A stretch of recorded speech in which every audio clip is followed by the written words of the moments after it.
फार फार तर हौसेपुरतं हे ठीक आहे, पण अख्खं आयुष्यच डावावर लावायचं म्हणजे जरा जास्त झालं की नाही हो.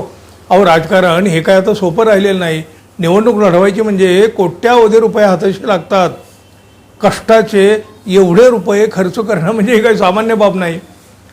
सामान्यांचं तर आता हे कामही राहिलं नाही, निवडणूक लढवणं वगैरे वगैरे असल्या काही भानगडीत पडणं. तरी देखील निवडणुकीचे वेड असलेले एक उमेदवार इतकं या निवडणुकीत आणि राजकारणामध्ये गुरफटून गेले आहेत की सहजपणे विचारावंसं वाटतं. असा उमेदवार पाहिला का हो कधी? अर्थात ही मंडळी निवडून येणं तर सोडाच, पण यांना जी काही मतं मिळतात ना ते अगदी हाताच्या बोटावर मोजण्यासारखी असतात. म्हणजे हाताची बोटं पुरेशी ठरतात ही त्यांची मतं मोजायला.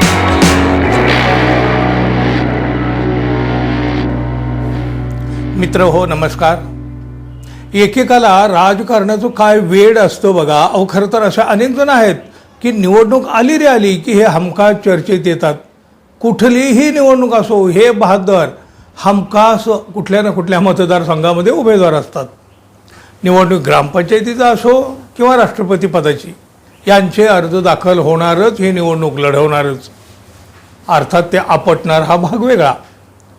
अर्थात ही मंडळी निवडून येणं तर सोडाच, पण यांना जी काही मतं मिळतात ना ते अगदी हाताच्या बोटावर मोजण्यासारखी असतात. म्हणजे हाताची बोटं पुरेशी ठरतात ही त्यांची मतं मोजायला. फार फार तर हौसेपुरतं हे ठीक आहे, पण अख्खं आयुष्यच डावावर लावायचं म्हणजे जरा जास्त झालं की नाही हो. राजकारण हे काय आता सोपं राहिलेलं नाही. निवडणूक लढवायची म्हणजे कोट्यावधी रुपये हाताशी लागतात. कष्टाचे एवढे रुपये खर्च करणं म्हणजे हे काही सामान्य बाब नाही. सामान्यांचं तर आता हे कामही राहिलं नाही, निवडणूक लढवणं वगैरे वगैरे असल्या काही भानगडीत पडणं. तरी देखील निवडणुकीचे वेड असलेले एक उमेदवार इतकं या निवडणुकीत आणि राजकारणामध्ये गुरफटून गेले आहेत की सहजपणे विचारावंसं वाटतं.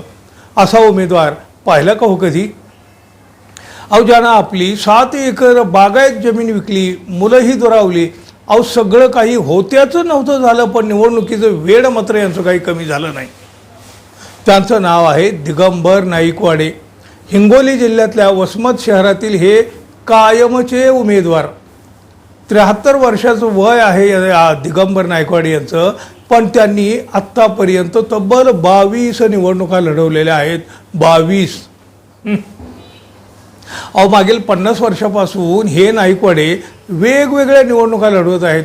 राजकारणातून समाजकार्य करावं, सत्ता आल्यानंतर जनतेचे प्रश्न सोडवता येतील असा विश्वास या नाईकवाडे यांना होता. त्यामुळं हे दिगंबर नाईकवाडे यांनी ग्रामपंचायतीपासून लोकसभेपर्यंत, पंचायत समिती, जिल्हा परिषद, नगरपालिका, विधानसभा, लोकसभा अशा सगळ्या वेगवेगळ्या 22 निवडणुका लढवलेल्या आहेत.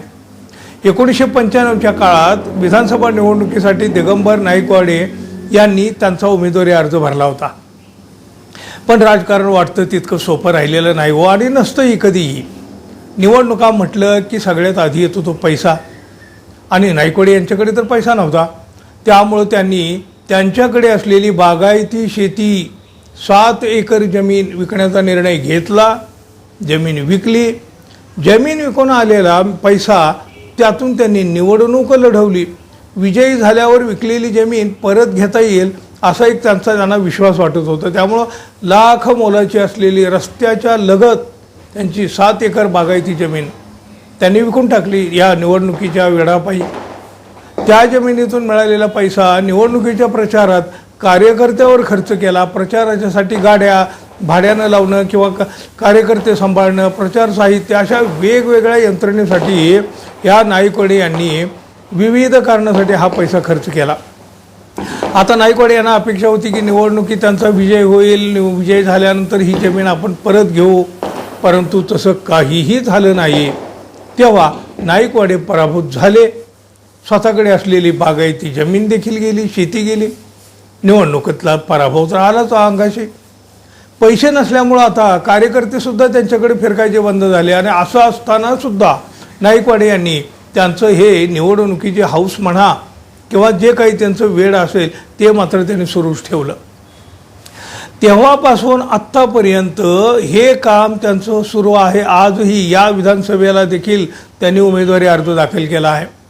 त्यांनी आत्तापर्यंत तब्बल 22 निवडणुका लढल्या. बघा, 73 वर्षाचं वय त्यांचं, बागायती असलेली जमीन विकली, त्यामुळं जवळ कोणतीही मालमत्ता शिल्लक उरली नाही. आता बघा, वडिलांनी जमीन विकली त्यामुळं नाईकवाडे यांच्या मुलांनीही त्यांची साथ सोडली. आता दिगंबर नाईकवाडे आणि त्यांची पत्नी 2 रूमच्या असलेल्या एका पत्र्याच्या घरात राहत आहेत. या विधानसभा निवडणुकीत नाईकवाडे यांनी पुन्हा एकदा उमेदवारी अर्ज भरलेला आहे. जवळ असलेले पैसे संपल्यामुळं कार्यकर्ते दूर पळाले. त्यामुळं आता दिगंबर नाईकवाडे यांनी स्वतः लाऊडस्पीकर हातात घेऊन आपला प्रचार सुरू केला आहे. या दिगंबर नाईकवाडे यांच्या संसाराचा गाडा आता त्यांच्या पत्नी चालवत आहेत. कधी काळी 7 एकर जमिनीची मालकीण असलेली ही बाई आज दुसऱ्याच्या शेतामध्ये 200 रुपयानं रोजानं कामाला जात आहे. दिगंबर नाईकवाडे यांचा संसार चालवण्याचं काम आता ही माय माऊली करीत आहे. जनतेचे प्रश्न राजकारणाच्या माध्यमातून सत्तेत जाता सोडवता येतील असा विचार करणारे महाराष्ट्रात असे अनेक दिगंबर नाईकवाडे आहेत. परंतु निवडणुकांमध्ये आलेलं अपयश हे कुटुंबावर दूरगामी परिणाम करणारं असतं.